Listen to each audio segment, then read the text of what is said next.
जमीर से पैदल जुबा से कायर है, वो बेशर्म बस लिबास से शायर है। सेमेस्टर हम लोग का बीता तो वहाँ एक कल्चर है कि मतलब टीचर्स लोग कोर्स खत्म होने के बाद और एग्जाम के रिजल्ट आने से पहले सारे स्टूडेंट्स को मतलब डिनर वगैरह पर ले जाते हैं। तो हमारे क्वांटम मैकेनिक्स का जो कोर्स था तो उसमें हमें जब ले जाया गया था तो जसजीत सर थे, तो वो ऐसे ही मतलब just to break the ice की मतलब थोड़ा सोशलाइट हुआ था, सबसे पूछ रहे थे कि मतलब क्यों ज्वाइन किया। तो सभी अपने अपने रीजन बता रहे थे। किसी की पैशन थी फिजिक्स, किसी का कुछ था वगैरह वगैरह। मुझसे पूछा तो मेरे मुंह से निकल गया कि मैंने पैसों के लिए किया। वो थोड़ा सा मतलब शॉक हो गए कि कहे क्या रहा है ये लड़का। लेकिन हकीकत वही थी, क्योंकि ये डिसीजन किसी भी सोशल नॉर्म के अंदर नहीं आते। मतलब सस्ती किताब देख विषय चूज करता है या पैसों के लिए इंस्टीट्यूट कौन ज्वाइन करता है। लेकिन भाई जैसी फाइनेंशियल सिचुएशन थी तो भाई आत्मनिर्भर होने की जो ये थी कि भाई अगर पैसे मिलेंगे तो पढ़ाई तो हम कर ही लेंगे। मतलब जब इलाहाबाद यूनिवर्सिटी में पढ़ लिए तो ये तो बेहतर जगह लग रही है, तो फिर हमने ज्वाइन कर लिया। एक शेर लिखा था मैंने, मुझे मत तोल यूं तहजीब के तराजू में, मेरी चाहत का हर अंदाज बेसलीका है, मुझे तो फर्क भी करने की अब तमीज नहीं, तेरे ख्याल मेरी आरजू इबादत में। मतलब किताबों के थ्रू क्रांतियां हुई हैं। भगत सिंह अपने अंतिम समय में मतलब वो कुछ भी कर सकते थे, माँ बाप से मिल सकते थे, खाने पीने की फरमाइश कर सकते थे, वो न जाने कितनी चीजें कर सकते थे। भाई उनको फांसी होने वाली थी, लेकिन वो क्या कर रहे थे? वो किसी रशियन ऑथर की एक बुक पढ़ रहे थे। क्योंकि बहुत सारे जो मतलब लिखने का काम करने वाले जो लोग लिखते हैं और अच्छा लिखते हैं, जब उन्हें पढ़ने वाले नहीं मिलेंगे तो वो अडाप्ट करना शुरू करेंगे। ये एक टिपिकल कॉमेडियन शोज जो होते हैं, स्टैंड अप कॉमेडी के शोज है, 500-500 रुपए की टिकट होती है। लेकिन जो लेखक है, कवि है, आप 500 रुपया दे करके नहीं जाते सुनने कवि को। रिजल्ट क्या हुआ कि बहुत सारे जो कवि बचे थे वो कॉमेडियन बन गए।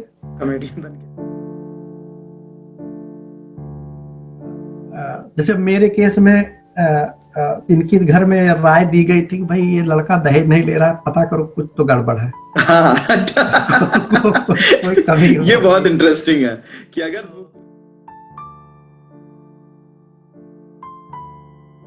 हेलो दोस्तों, इस वक्त हमारे शो में जुड़ रहे हैं डबलिन आयरलैंड से राजेश तिवारी जी, जो मेरे बहुत ही अच्छे दोस्त हैं और साथ ही साथ डबलिन आयरलैंड में ट्रिनिटी कॉलेज, जो एक बहुत ही प्रेस्टिजियस कॉलेज है, वहां पर रिसर्च फेलो हैं और साथ ही साथ एक बहुत ही अच्छे कवि हैं। तो आज हम इनकी पर्सनालिटी के बारे में, इनके जीवन के बारे में, इनकी जर्नी के बारे में और इनके विज्ञान में किए गए कामों के बारे में बहुत सारी जानकारियां लेंगे। तो बहुत बहुत स्वागत है राजेश जी हमारे इस शो में। नमस्कार राजेश जी, सबसे पहली बात तो ये है कि जहां तक मैं जानता हूं जौनपुर से आपकी शुरुआत हुई, यानी बचपन जौनपुर से रहा आपका। जी जी जी हाँ। तो मेरा सबसे पहला क्वेश्चन, और मेरे व्यूअर्स जो हैं, जो भी इस पॉडकास्ट को देख रहे हैं, उनका सबसे बड़ा क्वेश्चन ये है कि जौनपुर से इलाहाबाद, यानी जो अब प्रयागराज हो चुका है, फिर प्रयागराज से डबलिन यानी आयरलैंड, ये जो सफर था, ये सफर कैसा रहा? सबसे पहले यहां से आप बताएं। और पहले तो ये बहुत धीमा और ग्लेशियल सफर था। मतलब ये मतलब एक 30-35 साल के आदमी अगर 3 ही जगहों पर अमूमन रहा है तो आप रफली मतलब एक डिकेड कह सकते हैं। तो कोई मतलब बहुत बड़ा ये नहीं क्या कहते हैं चेंज नहीं रहा। हाँ मतलब सडनली चेंज आए। लगभग हाई स्कूल मैंने जौनपुर से ही किया है, तो लगभग 15 साल की एज तक हम जौनपुर में ही थे। और उसके बाद फिर हम इलाहाबाद आए और लगभग वहां पर भी कितने ऐसे ही अमूमन 15 साल या 12-13 साल कह लीजिए। उसके बाद फिर बाकी समय यहाँ पर है। हाँ, एक नजरिए से देखा जाए तो जो बचपन में कविताएं हम एक कविता हुआ करती थी, इतना सा ही है संसार, वो तो सुना होगा आपने, याद होगा ना, कि पहले जो वो चिड़िया जो है क्या कहते हैं इसमें रहती है, अंडे के अंदर रहती है, तो उसको लगता है बस इतनी सी ही दुनिया है। फिर थोड़ा बाहर आती है, घोंसले में रहती है, तो लगता है अच्छा दुनिया में ये भी चीजें करने के लिए हैं। और फिर आप धीरे धीरे आगे बढ़ते हैं, जब आप फाइनली उड़ना सीखते हैं। तो मुझे नहीं पता कि अभी मैंने उड़ना सीखा है या नहीं, लेकिन हाँ मतलब ये जो 3 पड़ाव रहे हैं ये थोड़ा थोड़ा मोर एक्सपोजिटरी रहे हैं कि वो समय के साथ नई चीजों को, नए आयाम समझने में मदद मिली है। तो ये जो सफर था ये कितना मुश्किल था, कितना आसान था, मतलब एक क्या, कैसे आप देखते हैं? मतलब एक बहुत ही प्रेस्टिजियस यूनिवर्सिटी में इस वक्त आप हैं, वहां के रिसर्च फेलो हैं और वहां पर इस वक्त विज्ञान के क्षेत्र में बहुत बड़ा काम कर रहे हैं, अभी हम लोग उस पर भी बात करेंगे। तो ये सफर आसान तो नहीं रहा होगा, कहाँ कहाँ मुश्किलें और कैसी कैसी मुश्किलों का सामना करना पड़ा? एक्चुअली आई थिंक मैं थोड़ा सा इसको क्लीशे से हट करके जवाब देता हूँ, मतलब आपने बड़ी भारी भरकम भाषा इस्तेमाल कर ली है। दरअसल ओके, इसको आसान या कठिन के तौर पे तो मतलब नहीं देखा जाता, क्योंकि जीवन में मतलब जो है ऊपर नीचे चीजें होती रहती हैं।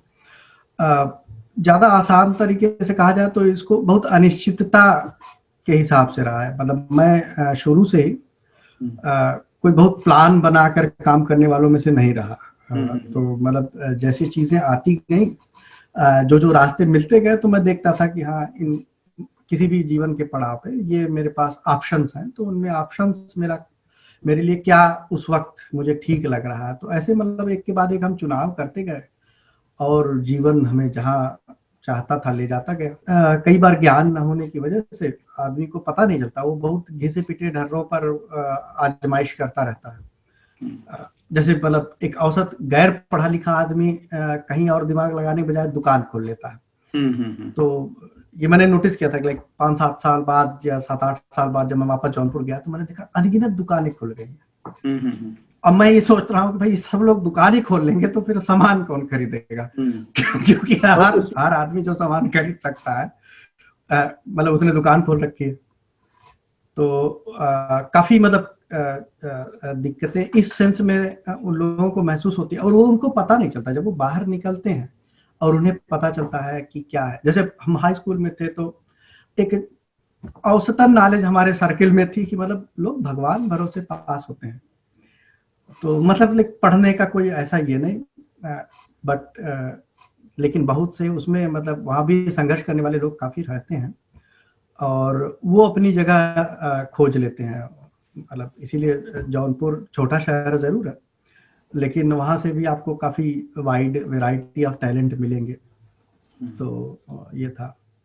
नहीं तो एक इसमें तो कोई शक नहीं है कि टैलेंट जो है वो भारत में लगभग हर गांव और हर जिले में, चाहे वो छोटा सा छोटा जिला हो, भरा पड़ा हुआ है। इसमें तो कोई शक की बात नहीं है और आज पूरी दुनिया में उन्होंने अपना दबदबा कायम कर रखा है। और तो जौनपुर शहर से आप फिर इलाहाबाद गए, जो इस वक्त प्रयागराज हो चुका है। तो इलाहाबाद में क्या आपने क्या किया और वहां पर क्या आपका सफर था? हाँ, नहीं तो जौनपुर में आई थिंक एक्चुअली मैंने कक्षा 6-7-8 में काफी मतलब खुराफात कह सकते हैं, या मतलब काफी मतलब मुझे उस वक्त कोई अगर जानता था वो ये नहीं समझ सकता कि मतलब ये लड़का कभी पढ़े लिखेगा एक्चुअली।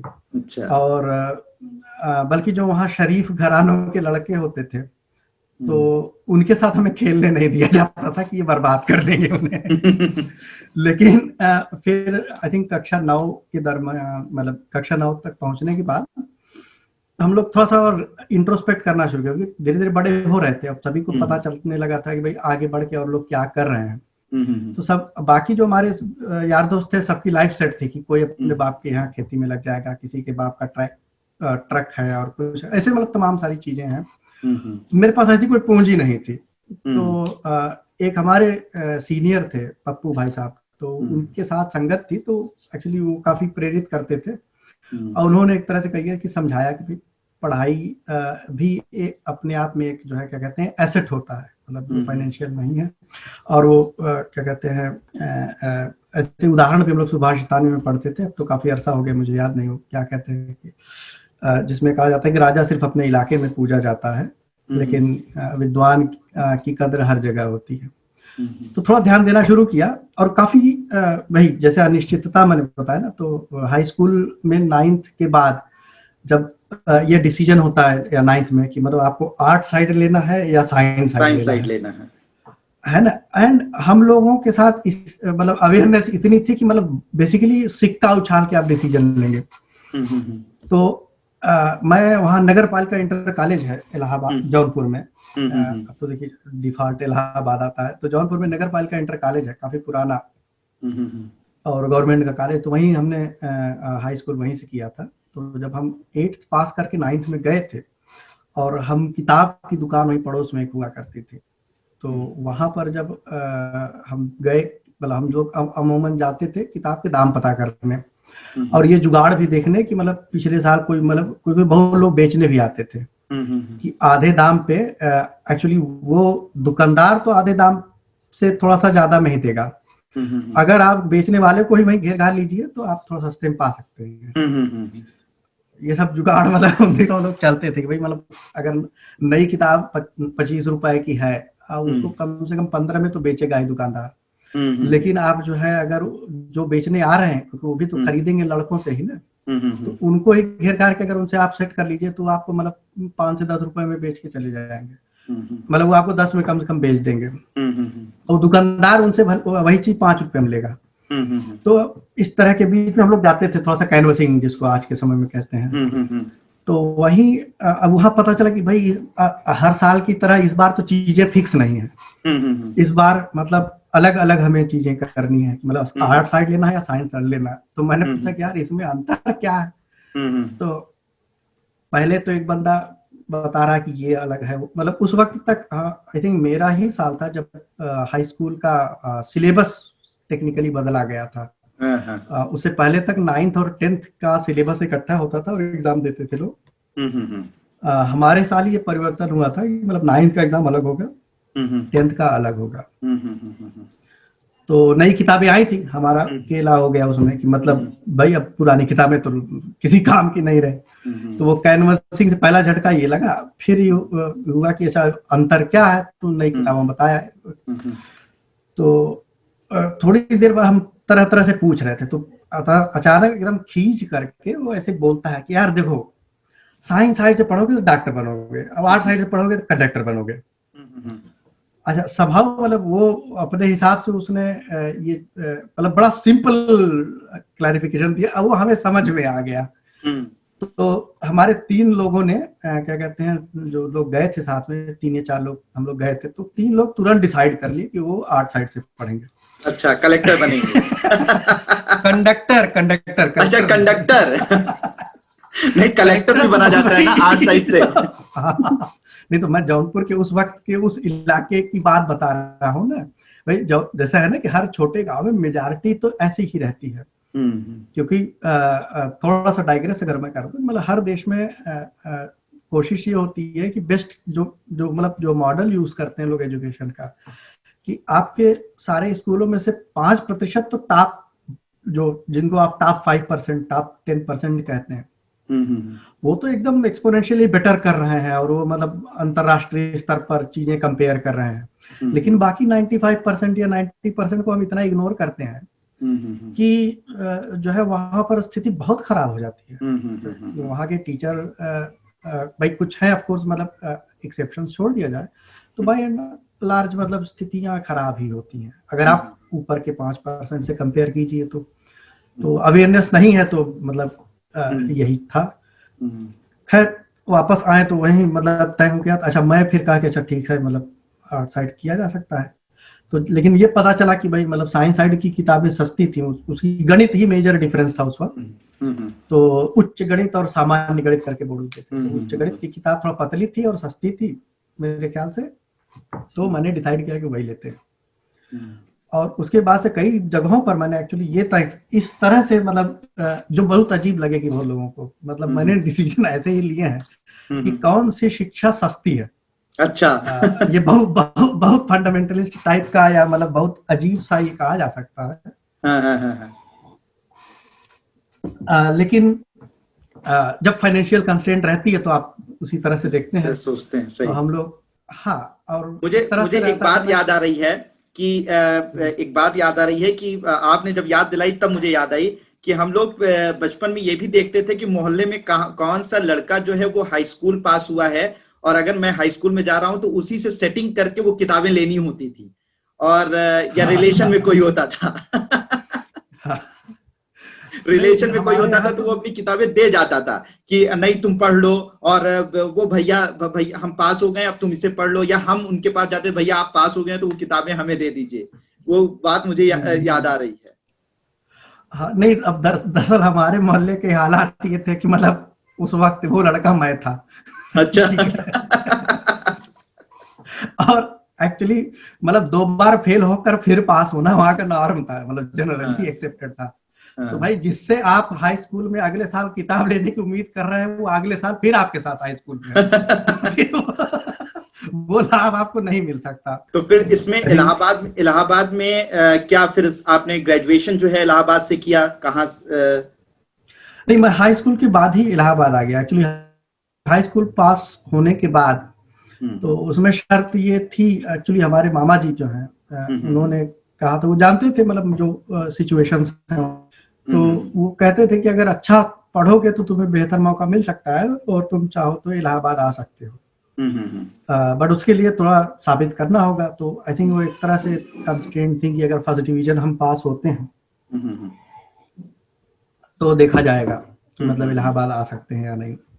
खैर, तो जब मैं पास हुआ उसके बाद फिर ये तय हुआ कि हाँ मतलब उधर जा सकते हैं। तो पहले तो अपने घर पे ही मतलब हमें थोड़ा सा कन्विंस करना पड़ा, फिर लेकिन उसमें कोई खास दिक्कत नहीं हुई। और जो है फिर मामा जी से बात हुई तो आए, और यहाँ आने के बाद मतलब तब से आई थिंक अंडर ग्रेजुएट तक मतलब मैंने वहीं से पढ़ाई की, क्या कहते हैं, इलाहाबाद से। इलाहाबाद तो यूनिवर्सिटी से? वहाँ कर्नलगंज इंटर कॉलेज है, वहाँ अच्छा। से हमने इंटरमीडिएट किया, फिर इलाहाबाद यूनिवर्सिटी से। तो यहाँ पे फिर इसके बाद आपकी पीएचडी जो है वो कहाँ से हुई? थर्ड ईयर में मतलब मैंने एक्चुअली ये देखा कि भाई कोई रोजगार के लिए क्या किया जाए, तो आई थिंक सस्ती एजुकेशन खोजने के संदर्भ में जेएनयू में का जो एंट्रेंस एग्जाम होता है वो मैंने दिया था बीएससी फाइनल ईयर में। तो जेएनयू में फिजिक्स का तो एमएससी का रेगुलर प्रोग्राम है ही, वहां पर एमसीए का भी रेगुलर प्रोग्राम होता है। अच्छा।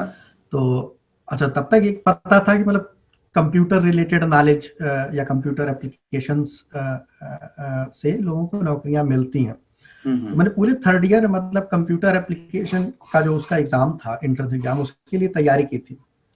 और मेरे ख्याल से दिसंबर जनवरी के आसपास ही कभी डिपार्टमेंट में एक नोटिस दिखी थी, जो ज्वाइंट एंट्रेंस स्क्रीनिंग टेस्ट, जिसमें फाइनली मतलब मैंने बाद में ज्वाइन किया, जेस्ट कहलाता है।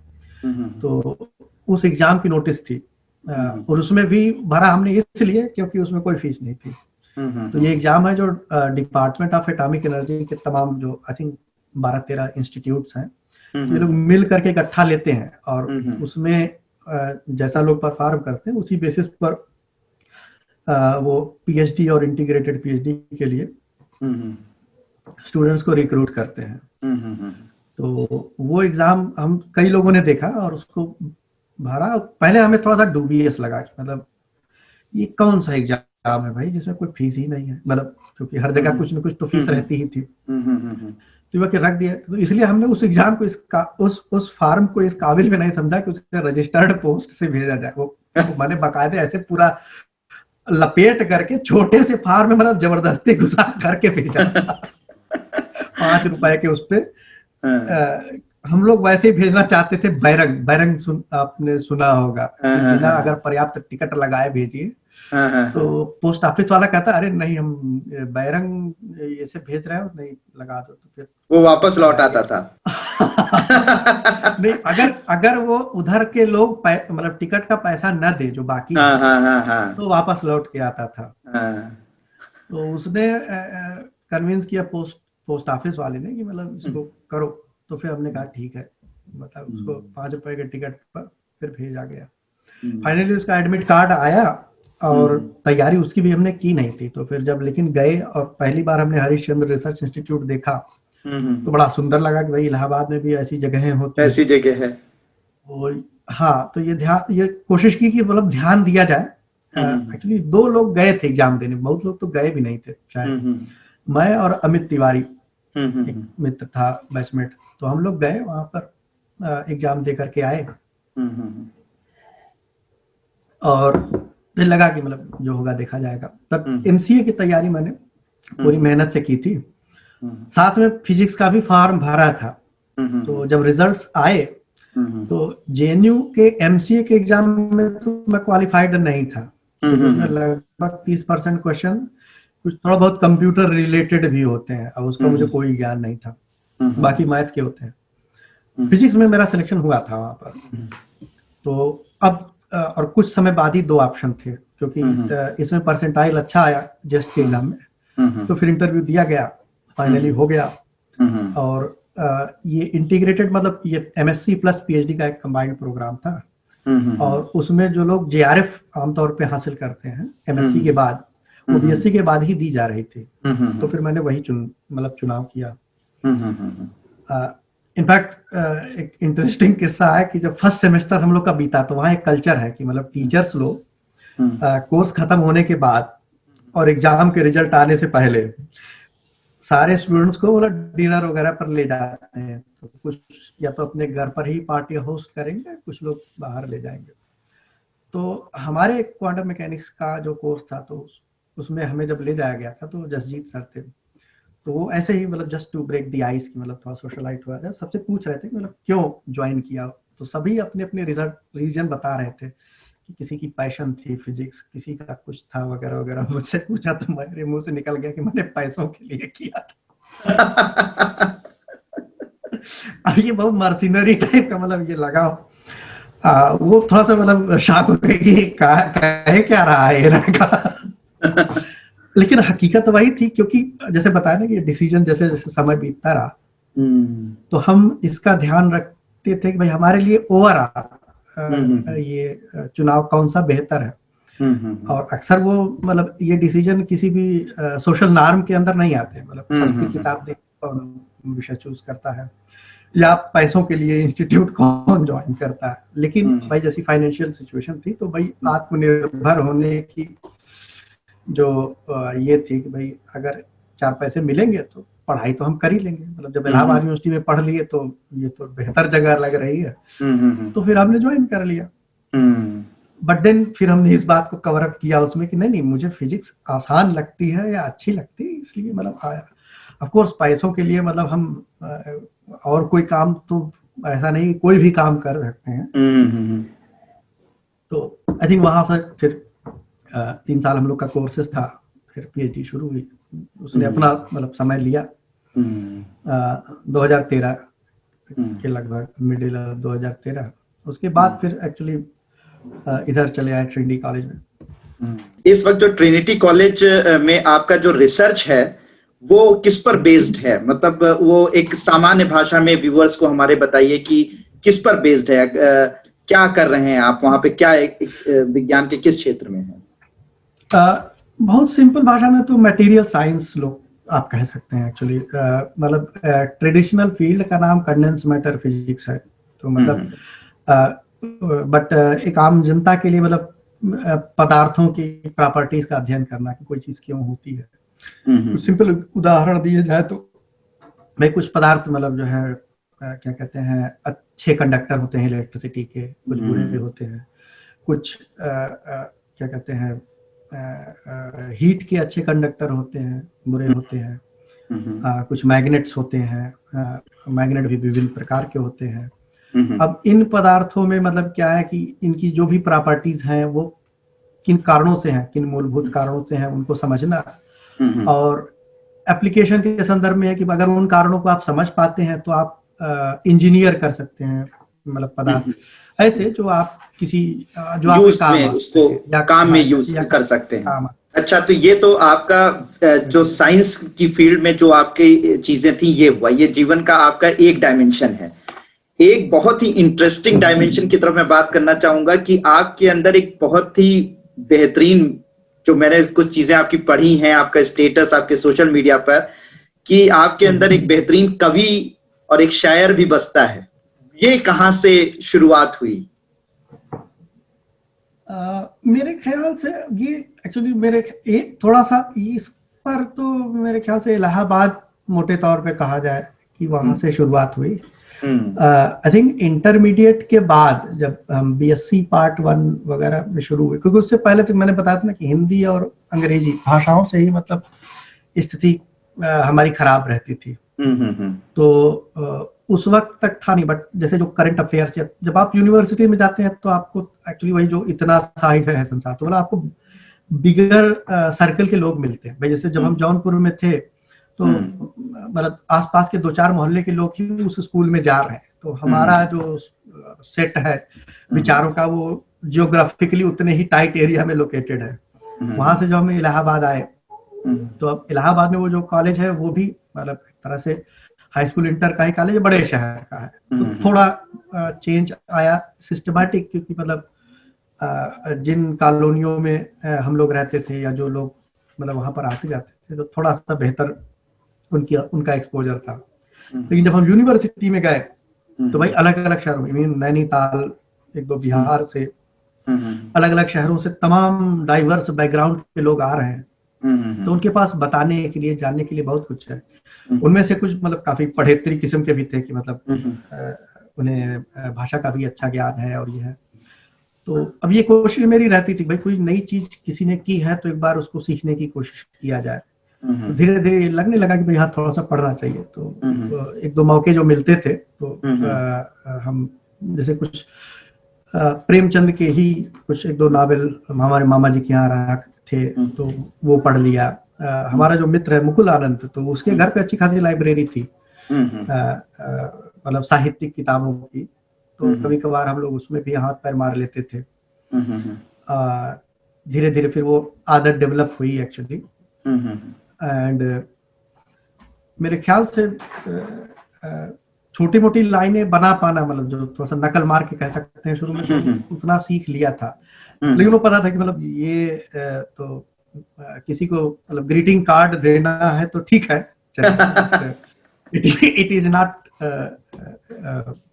द राइट वे कि मतलब आप ये कह पाइए। फिर जब हम HRI आए तो वहां पर भी एक सेक्शन रहता था लाइब्रेरी में जनरल रीडिंग की बुक का, और वहां पर मतलब बाय एंड लार्ज ज्यादातर स्टूडेंट भाई स्टूडियस हैं, तो वो उसमें अपने 1-2 सीनियर थे हिंदी भाषा की तरफ के। सुधीर भाई साहब हैं हमारे, अभी अलीगढ़ मुस्लिम यूनिवर्सिटी में प्रोफेसर हैं, अच्छा असिस्टेंट प्रोफेसर है। हाँ, तो मस्त आदमी है वो भी। तो एक्चुअली उनसे तो काफी कुछ मैं देखता था कि वो भी अपना कुछ न कुछ हिंदी की अपनी किताबें और बहुत डाइवर्स, कभी इस्मत चुगताई उठाया हुआ है, कहीं राही मासूम रजा उठाया हुआ है।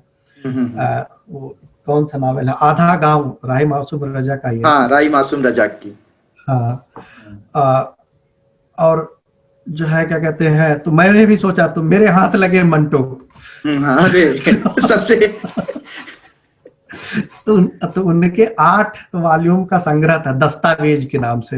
हाँ हाँ, तो वहां से मैंने शुरुआत की। अब लगा कि यार ये तो काफी सही है, बल्कि वही जसजीत कभी कहते हैं यार तुम मंटो पढ़ ले रहे हो। उनका मतलब ये नहीं था कि पढ़ ले रहे हो, उनका था कि मतलब रुक रुक के पढ़ा करो इसे। अच्छा, मंटो ऐसी चीज नहीं है कि मतलब एक वॉल्यूम एक रात में खत्म करो।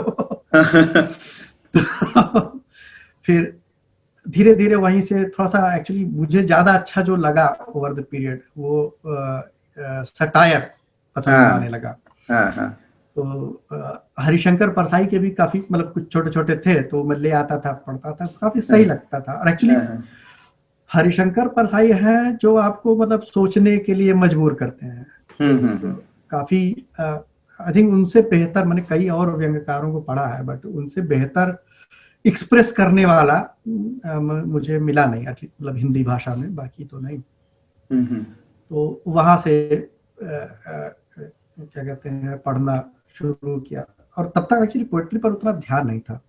फिर उन्हीं के ये थे, उन्हीं क्या कहते हैं कुछ किताबें, एक गर्दिश के दिन नाम से छोटा सा संग्रह था, तो उसमें वो अपने गर्दिश के दिन बताते हैं कि मतलब उनकी लाइफस्टाइल में क्या कैसे चीजें होता था। तो वहीं कहीं उन्होंने गजानन माधव मुक्तिबोध का जिक्र किया है, और बहुत भयंकर कविताएं लिखते हैं। अच्छा, हाँ, उनकी बड़ी मतलब पेनफुल लाइफ है। मतलब हम लोगों से कहा जाए कि आपने क्या संघर्ष किया तो हंसी छूट जाती है, मतलब ऐसे लोगों का संघर्ष के बारे में बताना चाहिए, है ना।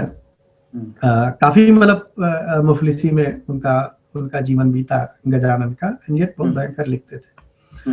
तो उसको देख के फिर लगा कि हाँ थोड़ा सा पढ़ना भी चाहिए और थोड़ा कविताओं की तरफ ध्यान देना चाहिए। आई थिंक थोड़ा बहुत लिखने की कोशिश करते थे।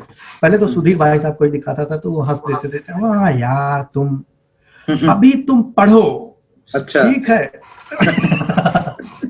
पहले कुछ पढ़ो राजर्षि, नहीं तो ऐसे तो कोई भी लिखी तो मतलब जो है ट्रकों को पे मिल जाते तो बहुत बेइज्जती करते थे लेकिन कभी ये नहीं कहते थे कि लिखो मत, मतलब कि लिखो लेकिन पढ़ो पहले पढ़ो। हाँ, तो फिर धीरे धीरे जब कुछ लाइनें ऐसी लिखना शुरू कर दिए कि जब वो हम मजाक नहीं उड़ा पा रहे हैं, तब मुझे लगा कि अब चीजें सुधर रही हैं और उसके बाद हाँ वो भी लिखते थे एक्चुअली। और धीरे धीरे मतलब एक सिलसिला चल पड़ा, तो काफी लोग हमारे साथ जो थे वो भी लिखने वाले हो गए। मतलब हमारे अजीज मित्र हैं रामलाल अवस्थी, आप ही के शहर में है अभी दिल्ली में। अच्छा। तो उनका भी एक ब्लॉग है ऐसे। तो हाँ, तो हम सभी लोग मतलब लिखते पढ़ते रहने वालों में से फिर धीरे धीरे एक आदत डेवलप होने लगी। पढ़ते भी थे, सुनते भी थे अगर मिल जाए कुछ तो। जैसे बशीर बद्र, तो हम लोगों ने कुछ पढ़े भी हैं जो मिलते थे और सुन भी लिया हम लोग।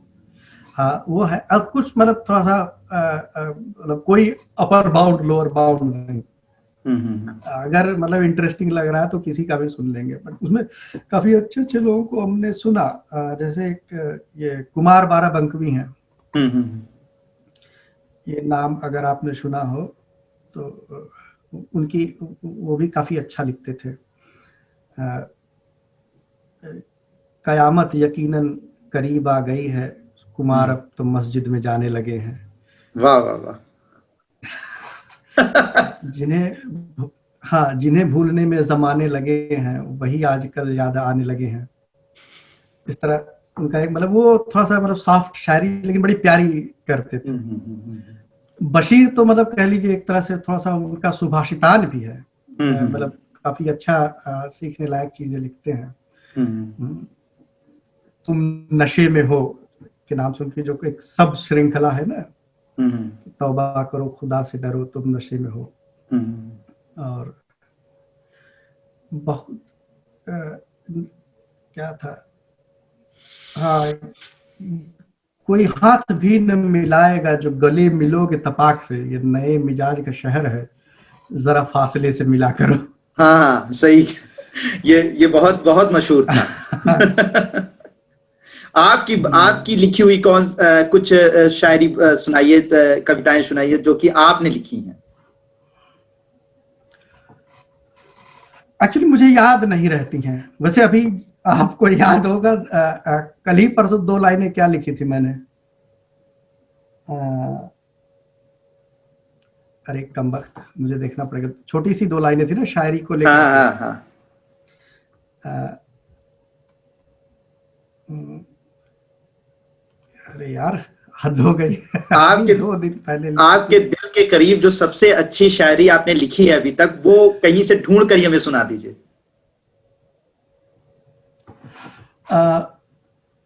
दिल के ओके, आई थिंक एक शेर लिखा था मैंने, मुझे मत तोल यूं तहजीब के तराजू में, मेरी चाहत का हर अंदाज बेसलीका है, मुझे तो फर्क भी करने की अब तमीज नहीं, तेरे ख्याल मेरी आरजू इबादत में। वाह वाह वाह। हाँ, तो ये मतलब इसके पीछे का फंडा बेसिकली वो है ना कि जो सामाजिक तरीके हैं,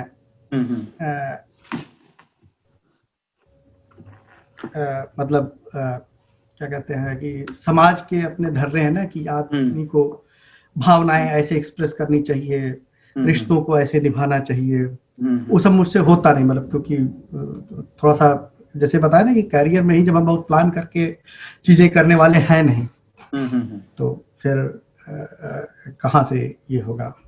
मैं देख के ही बता रहा हूँ। हाँ, जमीर से पैदल जुबा से कायर है, वो बेशर्म बस लिबास से शायर है। वाह, हाँ, ये मैंने देखा था अभी कुछ दिन फेसबुक पे। तो अब इसके पीछे का वो है जो एक्चुअली कभी ये खुद भी कहते थे हरिशंकर परसाई, नॉट फॉर शेर और शायरी, कि आप शेर सुंदर रचना करना उतना डिफिकल्ट शायद होगा ना होगा, मतलब वो एक क्राफ्ट है।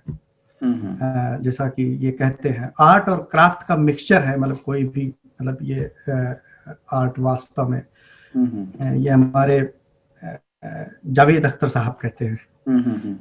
तो वो चीज सुंदर दिखे, ये इंश्योर करने के लिए आपको क्राफ्ट चाहिए, कि मतलब आप प्रैक्टिस करें, डिसिप्लिन को फॉलो करें, और उसको सुंदर मतलब दिल से महसूस हो, उसके लिए आर्ट चाहिए कि वो जो इंसान की भावना को रिलेटेबल लगे।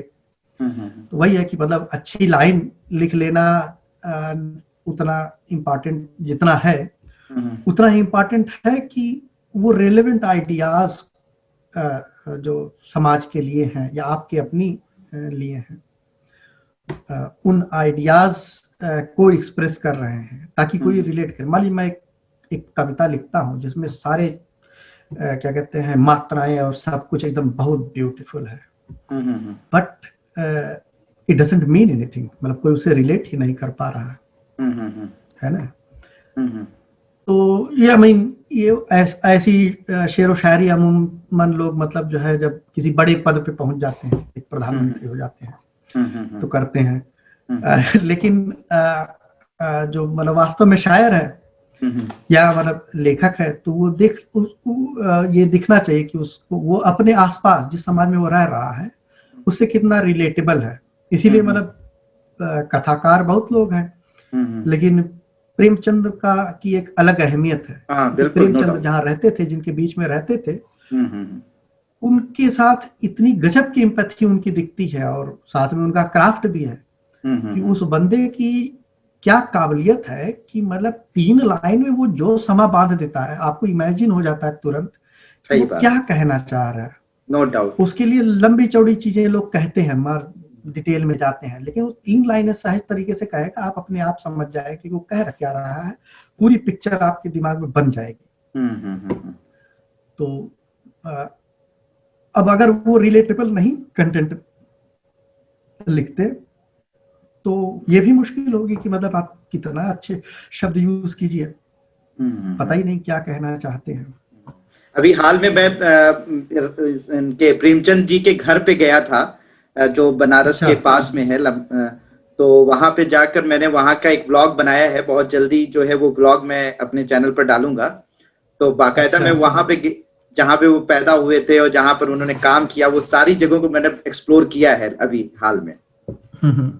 तो हाँ, बहुत अच्छा, मतलब वो जगह जाकर इतना फीलिंग आ रही थी ना कि मतलब एक ऐसी महान, मतलब मैं अक्सर जो है वो चीजों को, मतलब मुझे हर जगह चीजें इंस्पायर नहीं कर पाती हैं, लेकिन वहां पे जाकर ही एक इंस्पिरेशन आ रही थी कि पता नहीं कौन सा ये एक इंसान था जो यहाँ कुछ लिख गया, जिसने मतलब आज 100 साल बाद भी जो चीजें लिखी जाती हैं वो इतनी रेलेवेंट है। मतलब वो लगता है कि 100 साल पहले लिखी गई, लेकिन आज के दौर में भी वो काफी रेलेवेंट है। ये बताएं कि हरिशंकर परसाई से काफी आपके जो स्टेटस होते हैं, अगर मैं कोई भी स्टेटस देखता हूं तो हरिशंकर परसाई से काफी मतलब कह सकते हैं ना कि इंस्पायर्ड है। इसमें वो दरअसल एक्चुअली वो स्टाइल मुझे पसंद आई ना, और वो बहुत सहज तरह से लिख पाते थे, मतलब कोई बात बड़े सीधे तरह से करते थे। जैसे एक लाइन है किसी उसकी कि हमारे शहर में एक किताब की दुकान खुली और 2 केमिस्ट की। हमारे शहर में ज्ञान और बीमारी का यही अनुपात है। ठीक है, बड़ी सीधी सी लाइन से एक बहुत ही मतलब प्यारा कटाक्ष वो कर लिया उन्होंने। तो वो स्किल मैंने और देखी नहीं कहीं। मेरा मतलब ये पूछना था कि जो आज इंटरनेट की दुनिया चल रही है और आजकल जो ये फेसबुकिया ज्ञान और व्हाट्सएपिया ज्ञान बट रहा है, वहां पर आज जो है लोग किताबों से दूर जाते जा रहे हैं। तो किताबों को इस वक्त इस दौर में कितनी महत्व है, और लोग किताबों से काफी दूर हो चुके हैं, तो इस दौर में कैसा महत्व है उनका, और उनको कैसे हमें मतलब पढ़ने के लिए लोगों को, अपने बच्चों को या अपने साथियों को प्रेरित करना चाहिए? हाँ, नहीं, महत्व तो देखिए है ही, और महत्व मतलब इसका ये भी जानिए कि मतलब किताबों के थ्रू क्रांतियां हुई हैं, है ना। भगत सिंह अपने अंतिम समय में मतलब वो कुछ भी कर सकते थे। वो अपने माँ बाप से मिल सकते थे, कुछ खाने पीने की फरमाइश कर सकते थे, वो न जाने कितनी चीजें कर सकते थे। भाई उनको फांसी होने वाली थी, लेकिन वो क्या कर रहे थे? सही बात। वो आई थिंक शायद दोस्तोयेव्स्की की या किसी रशियन ऑथर की एक, या शायद लेनिन की मतलब मुझे याद नहीं है, बट वो किसी रशियन ऑथर की एक बुक पढ़ रहे थे। हाँ बिल्कुल, और उन्होंने बुक्स को मंगवाया था अपने जेलर से। उस वक्त की महत्व तो यही था ना कि मतलब ये किताबें ही हैं कि मतलब रशिया, अलग अलग देशों के समाज में क्या हो रहा है, उनके साथ रिलेटिबिलिटी स्टैब्लिश जब होती थी तो उससे एक अलग एनर्जी लोगों को मिलती थी, एक कॉन्फिडेंस बनता था कि भाई जो बात हम कहना चाह रहे, भाई ये लोग ऑलरेडी भगत सिंह और उन जैसे जो तमाम क्रांतिकारी थे, ये उस वक्त के औसत समाज में क्या मतलब सहज एक्सेप्टेड लोग थोड़ी थे। भाई एक टर्म है ना कि क्रांतिकारी थे, बागी थे। बागियों को कोई अपने यहाँ एंगेजमेंट में नहीं बुलाता, बागियों से कोई फीता नहीं कटवाता, बागियों को कोई सम्मान नहीं देता। ये सब उनको क्या पता नहीं था, वो पता था, लेकिन उन्हें कुछ आइडियाज, उनके पास कुछ आइडियाज थे कि भाई देश में ये चीजें गलत चल रही हैं, इनका विरोध होना चाहिए और किसी प्रकार से कुछ किया जाना चाहिए जिससे वो गलत हो रही चीजें गलत ना हो, मतलब उनको रोका जाए, है ना। पब्लिक सेफ्टी बिल और ट्रेड डिस्प्यूट बिल उस समय का जो था, जिसके बाद ही तो असेंबली में बम फेंका गया ना। तो वो गलत है, कैसे पता चला उन्हें? उन्हें पता चला जब उन्होंने और समाज के बात में जाना। भारत की अकेला कॉलोनी तो था नहीं, ब्रिटेन की और भी देश थे कॉलोनी। अलग अलग जगह की किताबों के जरिए या समाचार पत्रों के जरिए जब आपको पता चलता कि अच्छा ये जहर वहां भी उगला जा रहा है या ये गलत चीज वहां भी हो रही है और वहां के लोग यहाँ से रिलेट करते हैं, यहाँ के लोग वहां से रिलेट करते हैं, तो कॉन्फिडेंस मिलती कि नहीं ये बात तो हमारी सही है। भले ही हमारे घर के लोग, हमारे आसपास के लोग विरोध कर रहे हैं, लेकिन जो समझदार हैं वो इसको मानते हैं कि हमारी बात सही है। तो किताबें उस वक्त ज्ञान को फैलाने का एक माध्यम थी। और सिर्फ इतना ही नहीं, मतलब वो एक मतलब organised disciplined piece of information होती थी। मतलब 200 पेज की किताब पढ़ना एक मेहनत का काम है और उसको पढ़ करके आपको जो समझ में आता है, ऑफ कोर्स वो आपके काम आता है, लेकिन उससे आपकी भी एक प्रैक्टिस होती है। वेरी कॉमन चीज है कि मतलब एक टर्म है अटेंशन स्पैन, कि मैं फोकस के साथ बिना फोकस को डाइवर्ट किए आपकी बात को कितनी देर तक सुन सकता हूँ। थोड़ी देर पहले हुई बातें भूल जाती हैं लोगों को। अब वो अटेंशन स्पैन जितना छोटा होगा ऐसे व्यक्ति के लिए मतलब नॉलेज ग्रहण करना उतना ही मुश्किल होता है। बच्चों में मतलब जो हाइपर एक्टिव वगैरह होते हैं उनके लिए यही चिंता की जाती है कि मतलब ये एक्टिव तो है लेकिन इनका अटेंशन स्पैन छोटा है, क्योंकि मतलब ये ध्यान देकर के कुछ कर नहीं पा रहे। तो मतलब क्या कहते हैं, प्रबंधित तरीके से ये कुछ सीखना इनके लिए हमेशा चैलेंजिंग रहेगा। वो ही एक समस्या है जो अब आ चुकी है कि अगर आप किताबों को छोड़ करके वीडियोस और ऑडियो विजुअल से सीखने की कोशिश करते हो, आसान जरूर है और इसीलिए उसके लिए इनकरेज भी किया जाता है, but not at the cost of removing books from your. Removing books, सही बात, बिल्कुल सही। तो वो ऐड कर सकता है कि जो डिफिकल्ट कॉन्सेप्ट्स हैं जो कि किताबों से कम समझ में आ रहे हैं, इसे समझ लीजिए। लेकिन अगर उन्हीं के ऊपर आपकी निर्भरता बढ़ जाती है, जो दुर्भाग्य से हो रहा है, बहुत सारे मतलब कोचिंग से लेके इस तरह के एजुकेशन के चट्टे निकल आए हैं जो आपको टैबलेट देते हैं, ऐप देते हैं, पैकेज देते हैं, and they are thinking as if this is the new way. But वो न्यू वे मेरे हिसाब से लॉन्ग टर्म में नुकसान है, क्योंकि अगर आपकी किताब पढ़ने की आदत छूट गई है तो बाद में वो डेवलप करना मुश्किल है।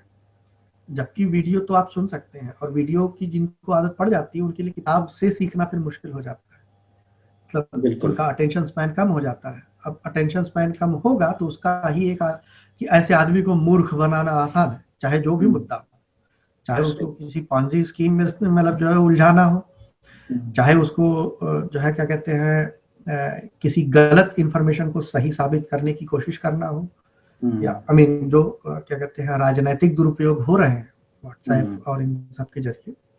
वो इसीलिए हो रहा है क्योंकि अगर आप किसी को इन्फोर्स कर दीजिए कि नहीं तुम ये जो लाइन तुमने बोली है इसके अराउंड सोचो और कुछ मुझे खुद से सोच कर बताओ, या एक तो किताब पढ़ करके बताओ कि तुम क्या ये लाइन सचमुच सही है। जब वो आदत डालेगा तो अपने आप वो इस चंगुल से निकल जाएगा। लेकिन समस्या ये है कि वो अभी होता नहीं, वो आसान है भाई 3 लाइन। आई मीन उसका थोड़ा सा शिकार तो मैं अपने आप को खुद भी कहता हूँ ना। मतलब शुरू में हम, अगर आप मेरा ब्लॉग देखेंगे तो ओके, मतलब मैं बहुत प्रोफेशनल कभी नहीं हूँ या मतलब राइटर, क्योंकि हम हॉबी के तौर पे जब खाली रहते हैं तो ये करते हैं। कुछ अच्छा विचार मन में आता है या लगता है कि हाँ इसको लिखना चाहिए तो लिख देते हैं। बहुत बार ऐसा होता है कि कुछ 2-4 लाइनें आती हैं, फिर होते हैं अच्छा लिख लेंगे, फिर मैं भूल जाता हूँ, है ना। और वो लिख लेना इस मामले में यूजफुल रहता है। ये 2 दिन पहले की वो शेर भूल गया, सिर्फ लिबास का शायर है। लेकिन तो अब वो है कि अगर मन नहीं लिखते तो भूल जाते। तो लिखने की आदत तो खैर होनी चाहिए, बट प्रबंधित लिखना भी एक मतलब इससे आप, हाँ आप थोड़ा सा, ये क्राफ्ट का हिस्सा है कि मतलब थोड़ा सा लिखो, मेहनत करो। Having an idea itself is not enough, उसके साथ कुछ मेहनत भी होनी चाहिए। नहीं कर पाते हैं तो अब धीरे धीरे वो भी होने लगा कि 1 लाइनर अगर मैं लिखता हूँ या 2 लाइनर लिख देता हूँ तो लोग पढ़ लेते हैं, अप्रिशिएट कर लेते हैं। जब भी कभी मैंने कुछ लंबा लिखा, बड़े कम संख्या में लोगों ने उसे पढ़ा है। सही बात।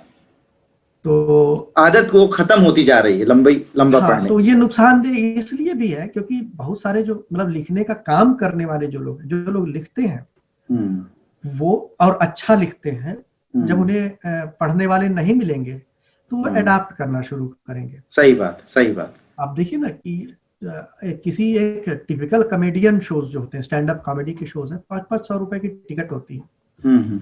लेकिन जो लेखक है या मतलब जो क्या कहते हैं कवि है, कवि के लिए क्या मतलब फेमस है कि पैसा कमाता है? नहीं। कवि के लिए फटे हुए जूते और मतलब जो है फटे हाल, उसकी कंडीशन फेमस है। आप 500 रुपया दे करके नहीं जाते सुनने कवि को, तो रिजल्ट क्या हुआ कि बहुत सारे जो कवि बचे थे वो कॉमेडियन बन गए। सही। तो ये बताएं कि अभी आपकी फैमिली भी साथ में रह रही है? हाँ बिल्कुल। तो फैमिली में कौन कौन है जो आपके साथ में है इस वक्त? हमारी फैमिली में तो यहाँ पर तो हमारी पत्नी प्रियंका और हमारी बेटी है अन्वेषा, 6 साल की हो चुकी है।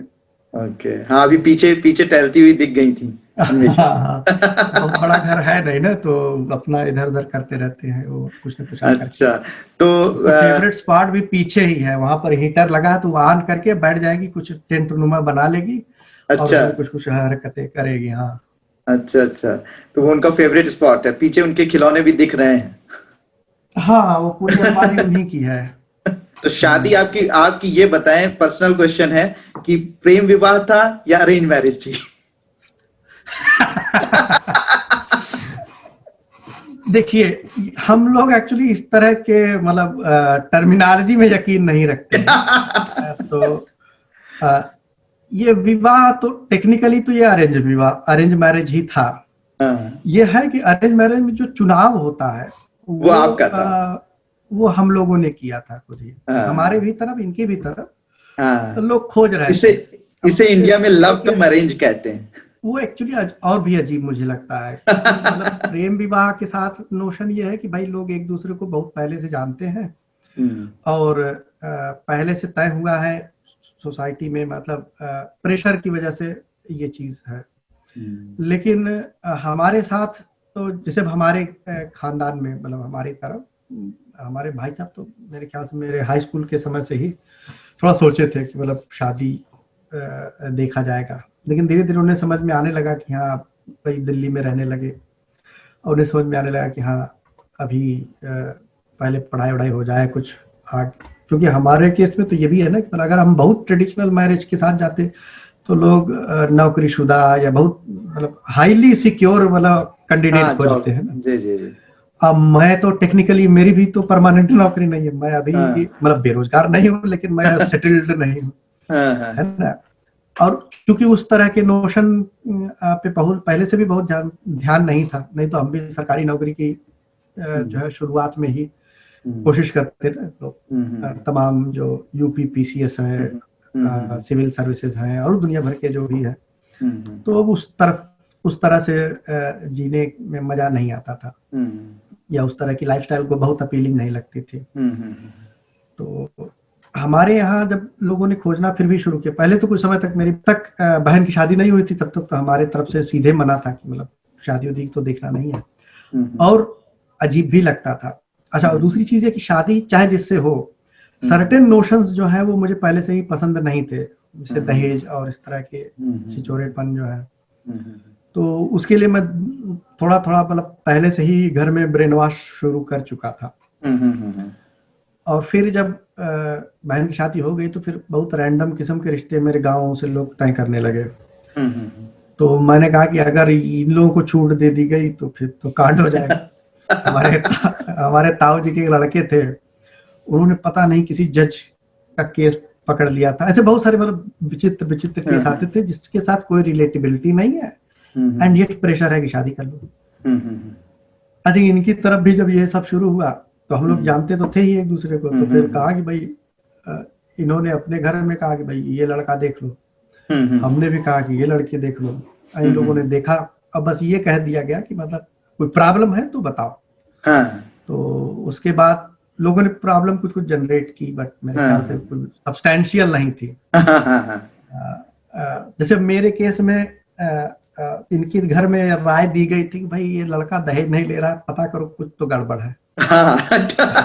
कोई कमी ये बहुत इंटरेस्टिंग है कि अगर कोई इंसान सही से अगर शादी कर रहा हो और अगर दहेज नहीं ले रहा हो तो इसका मतलब कुछ समस्या हो सकती है, लोग मानते हैं।